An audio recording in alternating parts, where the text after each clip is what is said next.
This is Coffee, Country, and Cody.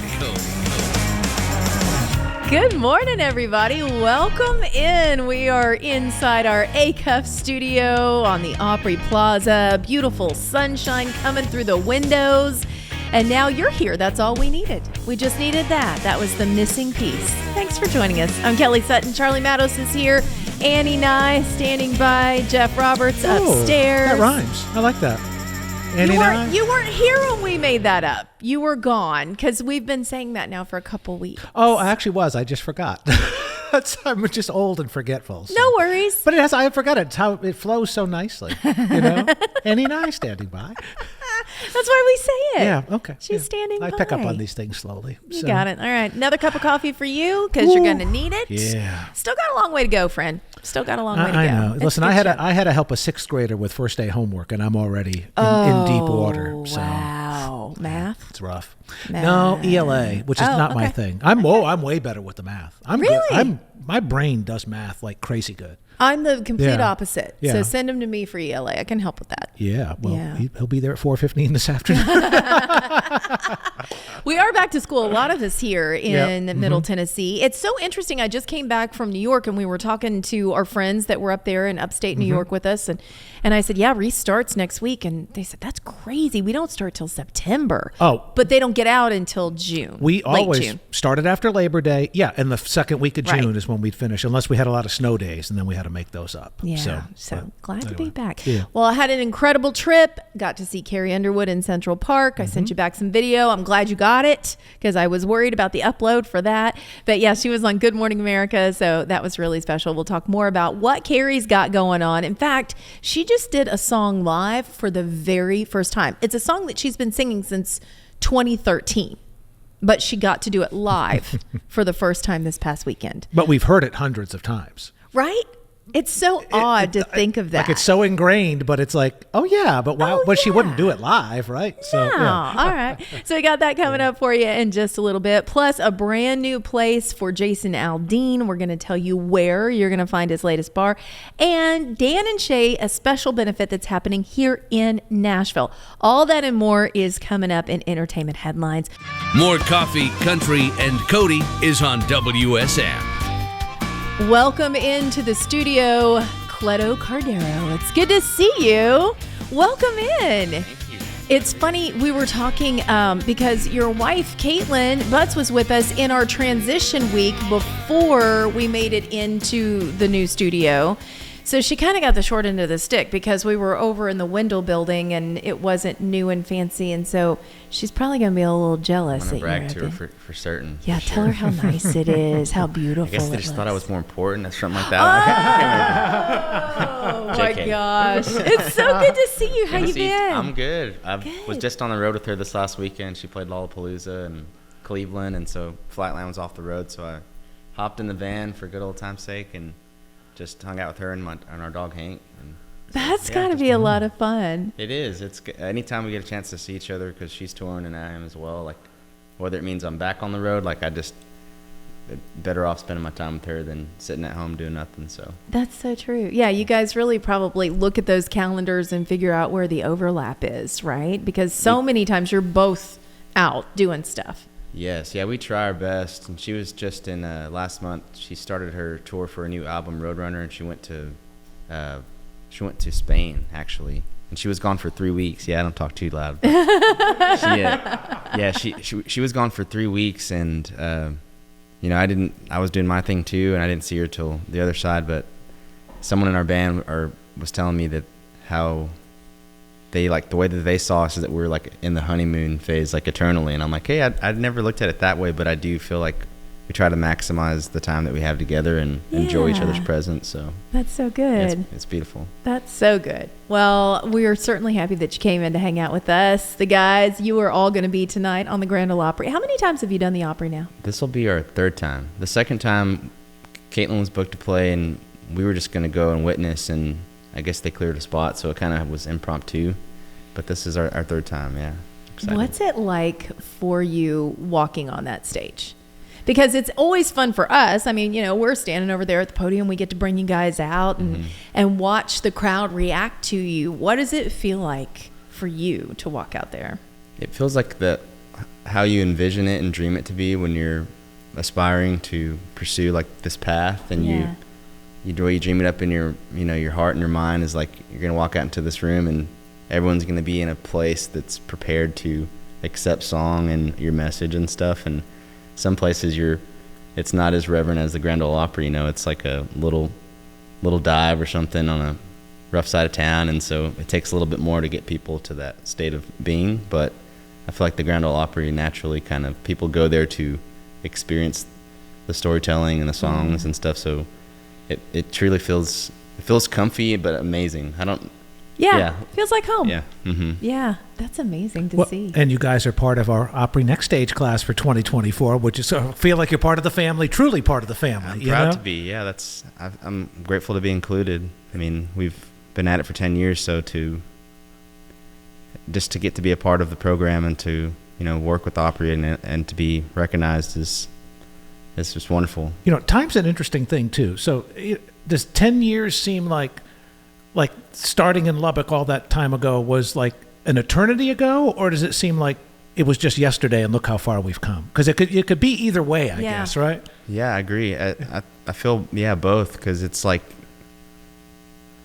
you can look at it and be like, oh, I was just there, and I can still relate to that 23-year-old. I just turned 32 in June, and when we started doing this, I was 22, 23, and so it was like I still know who that kid is and still, relate to him, but it's like I also feel like a little more mature, and like there's, I don't know, just it's a lot to look back on, and we actually we're going to release a project later this year that kind of talks about that, and a compilation project of sorts with new songs kind of weaved in, where we kind of tell the stories of like how we got here, essentially.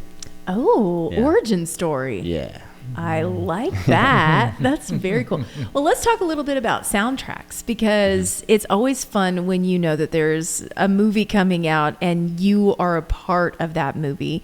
This is the second soundtrack that you guys have been a part of, because you were on, was it Hunger Games? Yes, my manager made me aware that within like 1 year we got on 2 movie soundtracks, so it's only been within a year. So yeah, It was the Hunger Games. So it was Ballad of Serpents and Snakes? Songbirds and Snakes. Songbirds and Snakes. Yeah. Okay, so you guys were on that. Now, was it a song that somebody had heard and they were like, hey, this would be great for it, or did you write it specifically for the soundtrack? Yeah, I got a phone call and was asked if I would like to try to write a song for the Hunger Games, and I'm like, I've seen all the movies, I love them, so yeah, I kind of had a lot of that that story in my soul, so I just tried to, whatever came out was kind of through that lens. Yeah, and then the latest being Twisters, which this is the funny story that I was going to tell you.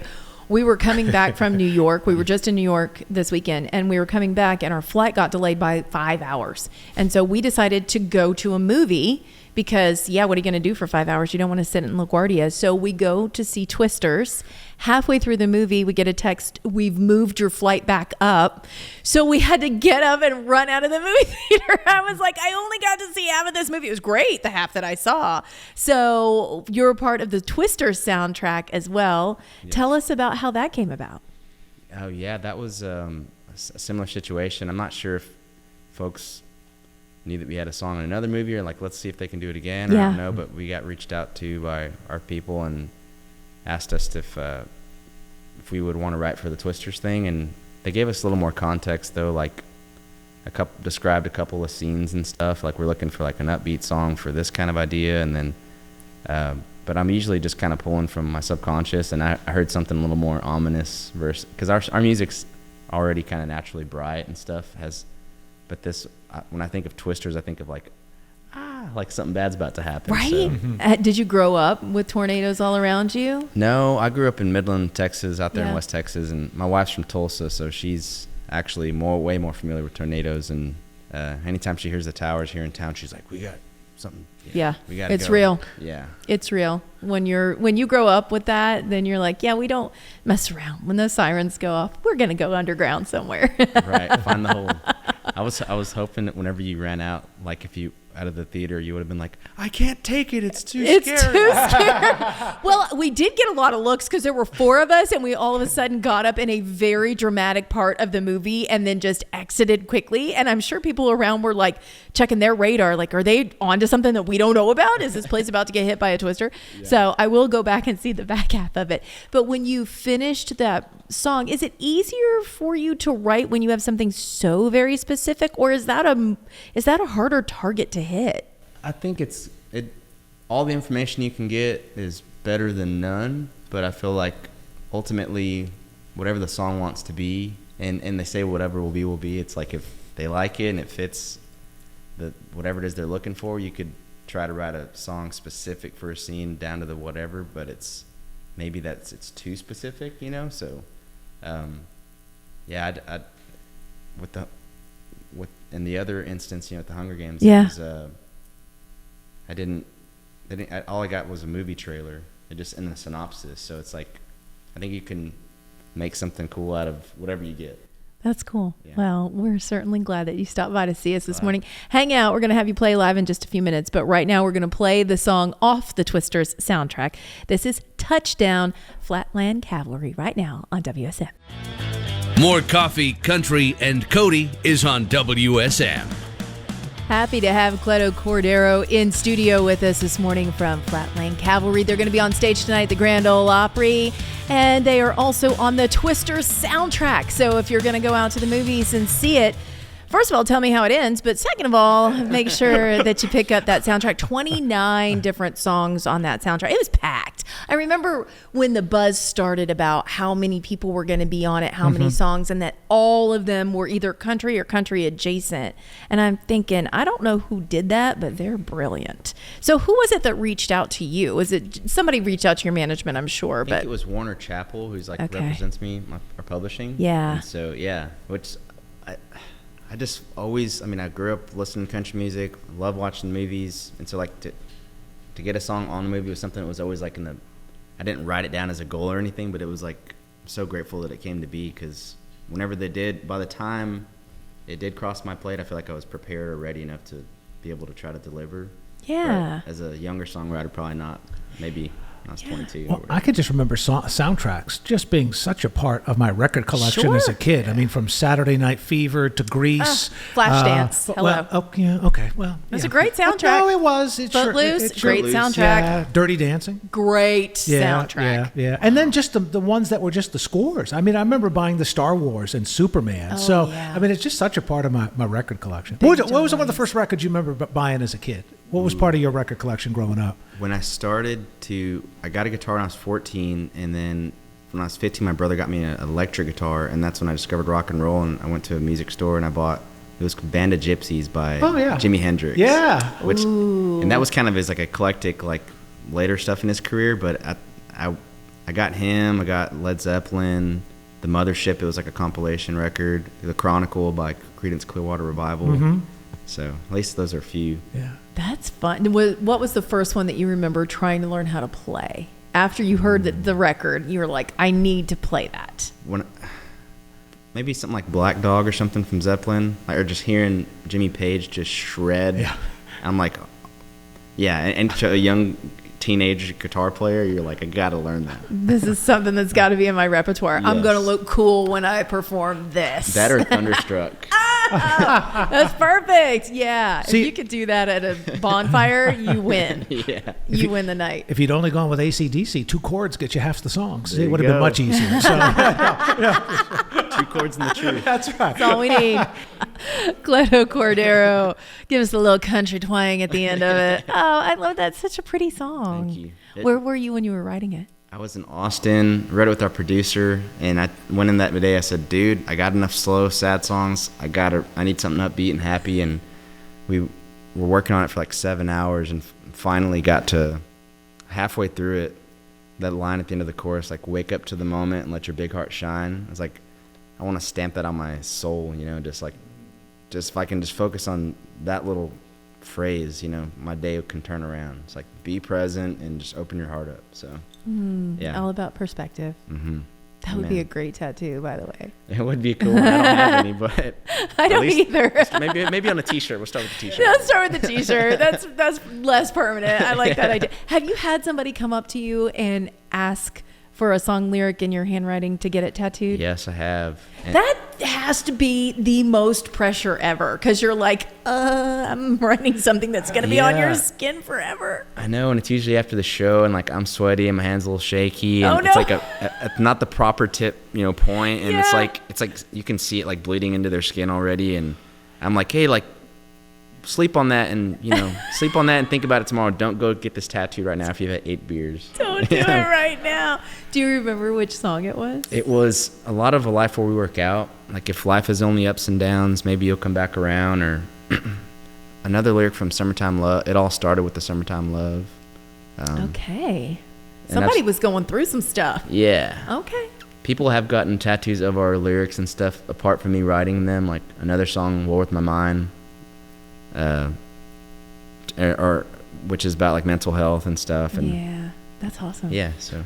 Well, you guys have done so many shows over 10 years. Do you start to see familiar faces in different cities and people who you kind of know have been along for the ride? I have noticed that sometimes, and when it's more than at least a couple or a few occurrences, it's tempting to get in my head during the show, because I'm like, I hope you're enjoying this. Maybe you heard this song last week or whatever. Or some people show up to like 2 or 3 shows a weekend. So, if that's what they're into and they want to be there, then they're enthused. So I'm fine with it. See, that's the good thing. Hey, repeat customers, that's what you want for sure. Yeah, I'm the places that I always love, I go back to all the time. I don't get tired of them. So just like the Opry. That's tonight. Right. Here we are. Do y'all know I to get up this early? It's either like golfing or fishing or whatever, or coffee or with here. Yeah. Oh, we feel special, don't we? That's pretty fantastic. I like it. That's a good combination. That's a good combination. Golfing, fishing, and coffee, country, and Cody. There you go. That's it. Well, I've got the go-ahead. We get one more song from you if you've got one in mind. Yeah, I do. Since I played one that's kind of, let me make sure I got my capo on me.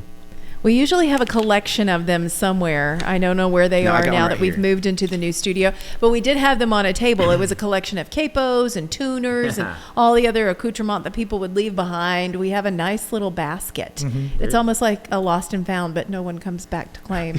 So. Yeah, well, that's, yeah. Those are the things you leave behind as a guitar player. Yes, they get lost so easily. Every time. What song are you going to do? This one is a song I wrote called Forgotten with my friend Ben Roberts, who's here in town, and we were just thinking of the lost wandering souls out there, the hurting folks, folks that have ran away from home, and kind of like a message of like, we still see you however far away you are. And we're initially writing about, like, my thought to him was, how far does something have to be gone before it's eventually forgotten? And I like thought of the image of like a satellite, like whatever the Voyager probe or something. Like once it left our solar system, and the guy that made it and all the people that worked on it are not thinking about it anymore, is it forgotten about? So that's kind of what I was thinking about. So. Love that. Thank you. Thank you so much for coming to see us, getting up early, coming in the new studio before you're going to be across the way at the Grand Ole Opry House tonight. And you guys have got incredible shows lined up. I was just looking at all the places that you're headed, and not only are you here, but then you're going over to Seattle. You're going to be in Idaho, going up into the Great White North. You're going to be in Canada for a while, and then heading across the pond to the UK. So safe travels. Thank you so much. I'll take all the thoughts and prayers you can send our way that we can make it back in one piece. That's right. You got a lot of dates, but you are in high demand, and congratulations on being a member of our Opry NextStage class 2024. Thank you so much. Proud to be. Flatland Cavalry, part of it tonight at our Grand Ole Opry. Coffee, Country, and Cody is on WSM. Got a little getaway planned or just thinking about it? Want to look around at tntrailsandbyways.com. Their recommendation is get off the beaten path. Take the scenic route. 16 different trail names across the state of Tennessee with over 1,300 recommended stops. And as far west as you can go down toward Memphis would be the Walking Tall Trail. As far east, northeast, if you will, up around Bristol, that's called the Sunnyside Trail. But Charlie, you're taking us to Rocky Top. Yeah, we're going east as well. And I'm in the mood to eat and drink. A couple of years ago, we talked about all I wanted to do was go to cemeteries and churches. So we're going to liven things up on our tour of the state this week. 135 stops on the Rocky Top Trail and just amazing food and drink options. So let's go to Townsend first. Dancing Bear Lodge and Restaurant right off the Lamar Alexander Parkway. Is that not quintessential Tennessee? In Pigeon Forge, the Mountain Valley Vineyards. They opened in 1991, the largest vineyards in all of our state. And the Applewood Farmhouse Grill in Sevierville. This was built in 1921. It was a 6-room farmhouse that's now a restaurant. It's also a working apple orchard, features a general store, a cider mill, and it's just phenomenal. And those are just a few of the 135 stops on the Rocky Top Trail. Including the Sam Houston Schoolhouse down Maryville Way.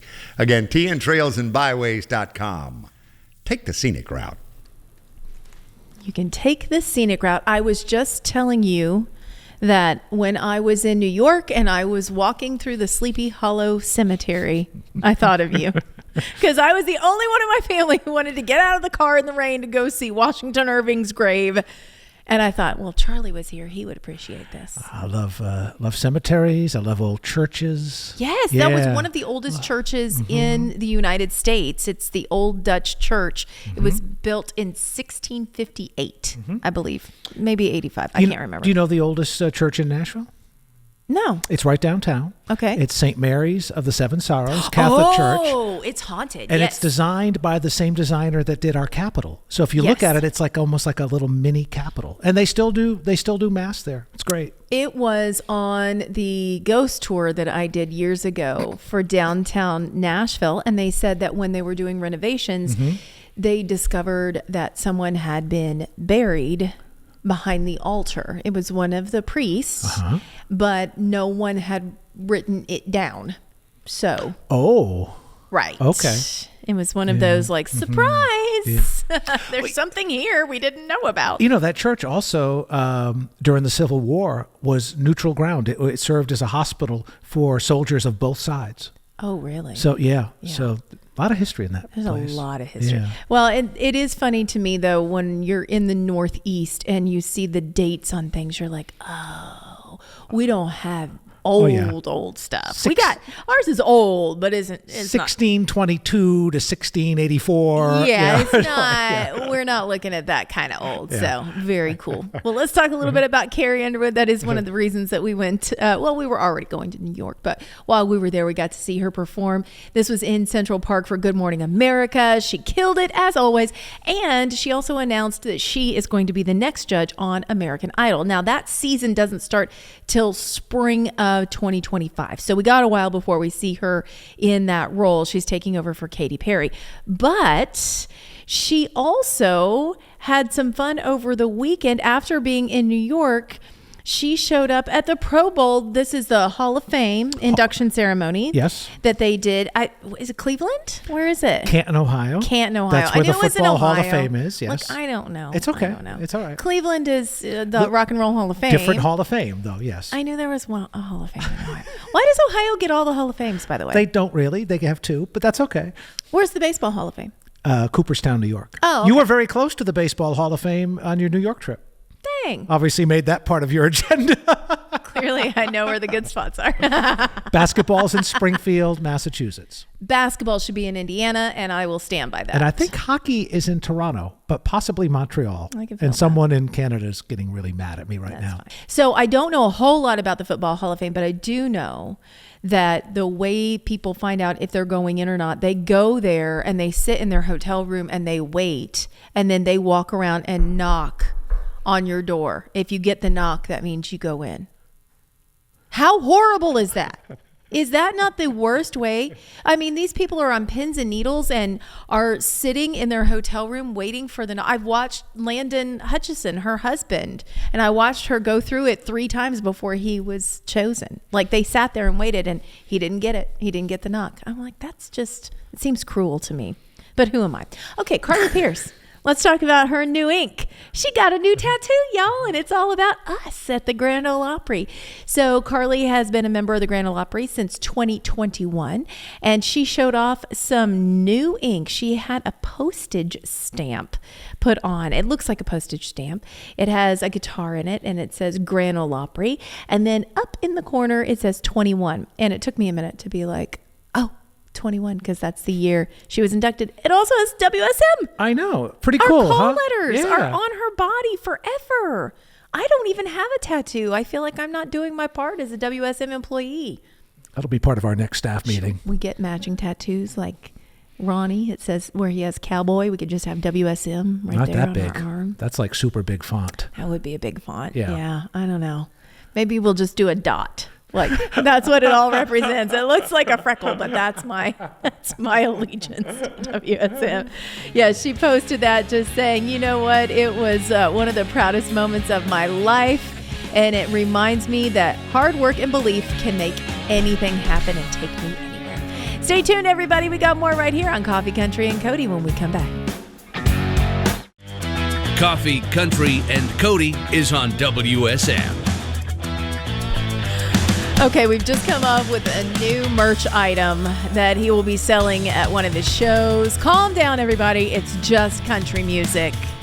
I love that. And that should be a great title for a new album, Gary Burr. If you're looking for one, I've I've throw it got out more there. money to throw away. Man, it's so good to see you. We love it when you come in, and we've already got some new merch ideas. So maybe Yeah. we'll sell that over in the Opry shop. Here is done. That's Goodbye, perfect. everybody. Good night. Thank you, and good night. You have a new book. This is exciting. I know. So exciting. I'm used to writing in 3-minute blasts, and Right. this one is substantially longer than 3 minutes. That's so funny. So first book for you? Yeah. First time I've ever tried something like this. And this, usually when we hear about a musician friend that's writing a book, it's usually autobiography. They're, writing about their stories, but this is a tale of fiction. Have you had this in your head for a while? No.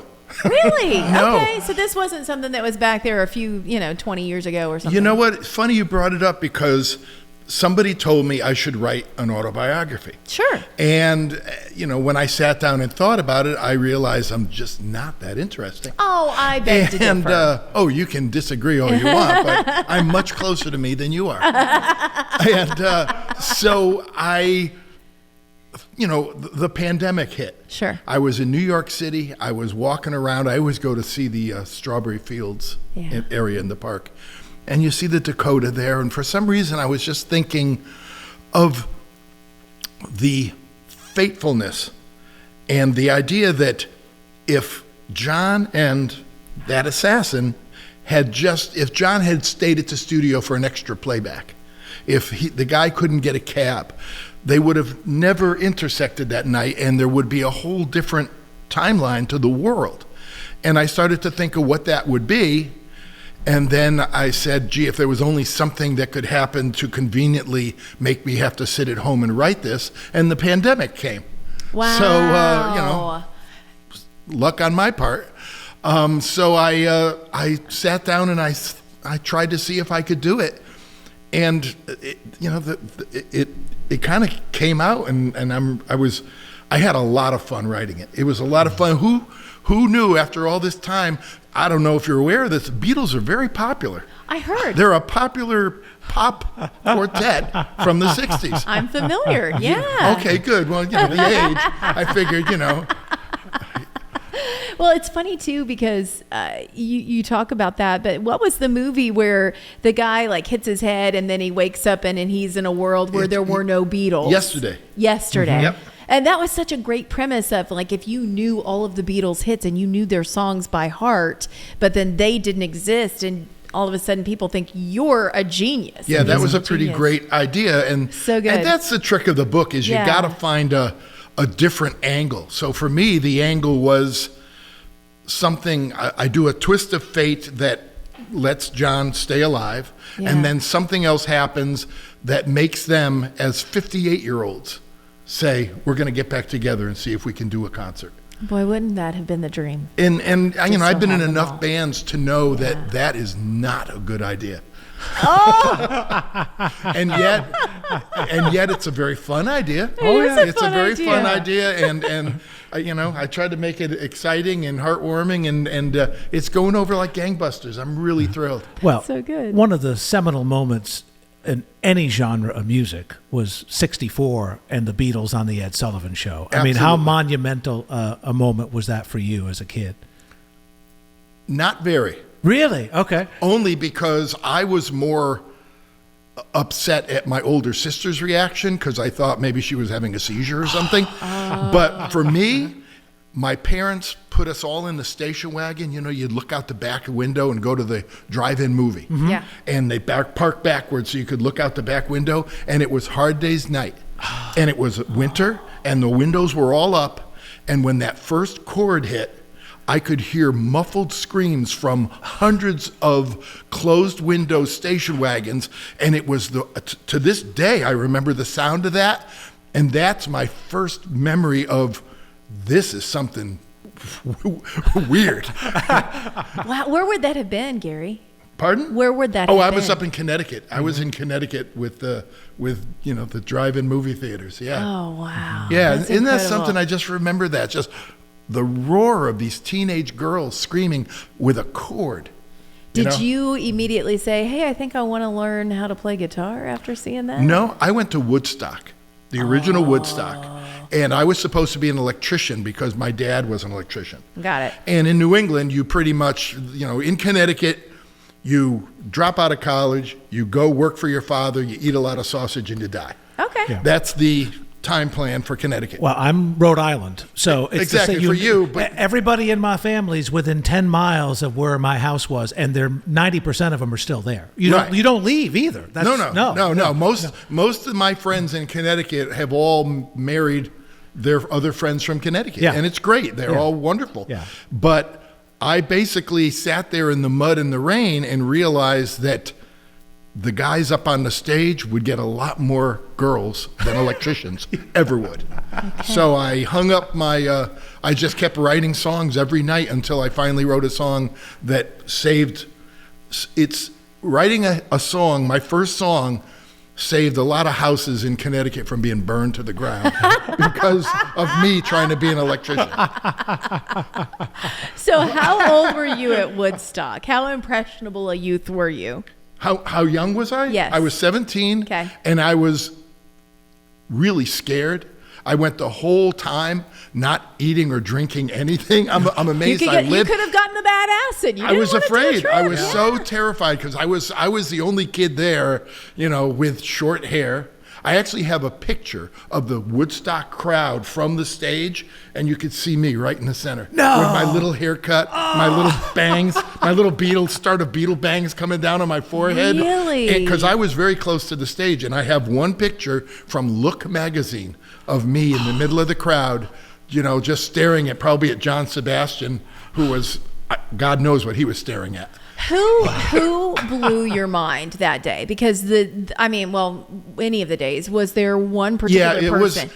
If you've ever seen the movie, the Sly and the Family Stone show was just that exciting. Mm-hmm. Really? Yeah. Also, I think Tim Hardin was playing, and people started to hold up lighters and matches. And I don't know that was ever done before, but there were 350,000 people holding up matches, and I'm looking around in this field of flames. Wow. And to this day, never seen anything like it. That's so cool. It was a first for a lot of things that weekend.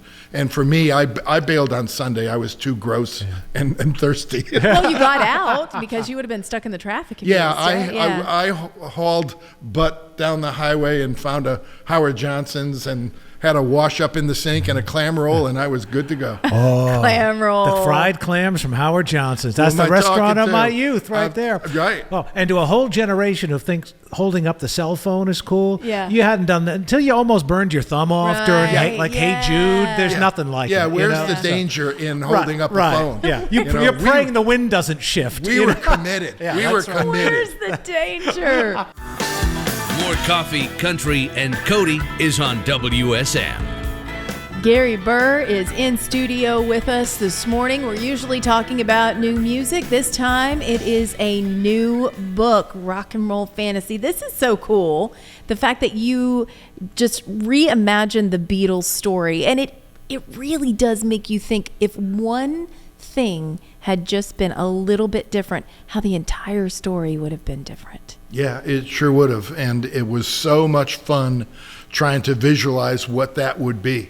You know, just the idea of, if they sat down, just picturing them around a boardroom table, George Harrison, Ringo Starr, Paul McCartney, and John Lennon. And they're sitting there going, well, are we going to do this or not? And one of them going, what if Beatlemania, just all that craziness starts up all over again? And another one goes, well, but what's worse? What if it doesn't? What if we do it and nobody cares? Mm-hmm. What if they look and go, it's just four old geezers up on stage? Yeah. And I always have Ringo going, am I the only one that just wants to play? Yeah. Right. That's exactly right. The idea of the book, how long ago did you have it? Because a lot of people that we talk to, they're like, oh, I have had this for 20 years, but you said it hadn't been that long since you No, it was pretty much pandemic.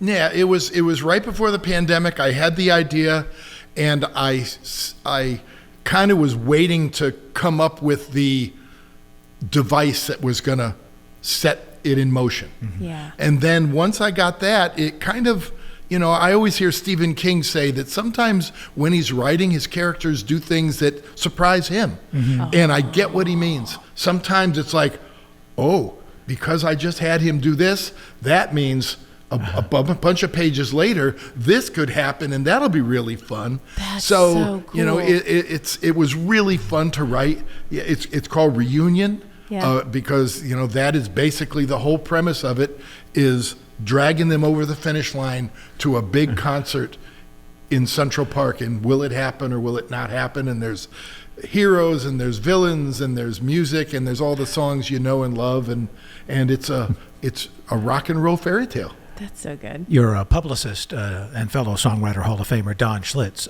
raves about the book, and he did the audio, and he said, and you narrate the audio, and he said, tell Gary it's phenomenal. So I did do a disclaimer on the audio version right off the bat. I said, look, we all know what these people sound like. Mm-hmm. I'm not going to embarrass myself by reading it and going, well, thanks for coming, and doing this fake British accent. So I said, all four Beatles are going to pretty much sound like me. Yeah. So if you want to turn it off now, I respect your opinion.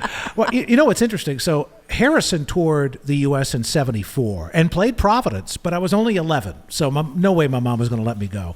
And John obviously passed in 80, so no chance to see him. I've gotten to see Ringo. I've gotten to see McCartney. Have you seen those two as well? I've been working with Ringo for 20 years. Right. Now. Yeah. So that's one of the reasons why I think, hopefully, I could capture a little bit of the feel of the lilt of the way they talk to each other, because he was always telling stories about him and John saying little catchphrases to him and things.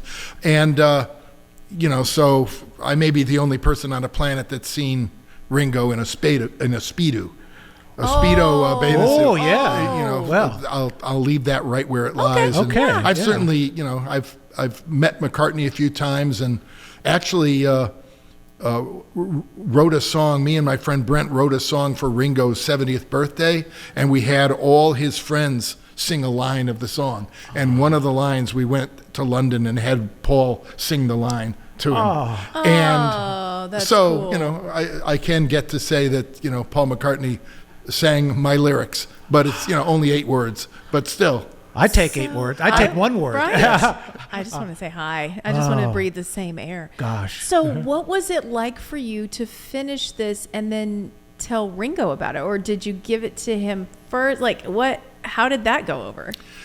I don't know what the end of the story is, because I have sent it to him. Okay. And, but once I got started and realized I think I could do this, I called him up and I said, I don't want this to mess up our relationship, our working relationship, our, friendship. And he said, Gary, I would never tell you what you can or can't do with your art. a long time ago, we kind of lost the right to tell people what they can and can't write about us. So he basically said, write the book. I'm happy for you to do it. I don't want to read it. I'll just wait till it comes out, and I'm going to poop all over it. Oh, good for him. Only he didn't say the word. That's funny. That is so funny. Well, the thing that's so wonderful about this, too, is the Beatle fandom has never died down. If anything, it's grown even stronger. So when you put this out, I can't imagine. You were just telling us off air how you've been on podcasts and television shows. I cannot imagine the fandom now embracing this and you speaking at all of these different forums. Right, the Beatle Fests and things. Yeah. I was in the studio with Ringo, and he was leaning against the wall, and I was next to him, and he had a newspaper. It was in England, and there was a picture, an old picture of him and George in the Peppermint Lounge dancing. And he looked at it and he showed it to me. He goes, if you had told me 50 years ago that 50 years I'd still have to talk about this, I would have never done it. And then he stopped and he looked out the window, and it's this palatial estate and this castle that he lived in and the studio and then he looked at me and went, yeah, I would have. Is it ever surreal for you, Gary, being around them? It is never not surreal. Okay. It is never not surreal.